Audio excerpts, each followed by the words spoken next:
in a day. So if you're trying to figure out how much money you could potentially make with your food truck business, but you're not sure of the factors that can contribute to that success, I'm actually going to go over 5 specific things that no matter where you are and what you're selling, you can actually sell more through your food truck and increase your overall sales every single day.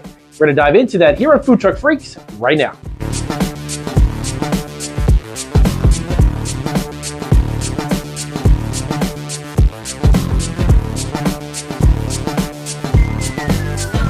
All right, so welcome back to Food Truck Freaks. It's Damian Roberti, founder and CEO of Marketing Food Online, and our new channel here, Food Truck Freaks. We actually have a handful of food entrepreneur channels here on YouTube. You can definitely check out those links down below in the video. But in this particular video, I wanted to go over 5 factors that can contribute to any food truck's success, no matter where you are or how much money you plan to make every day.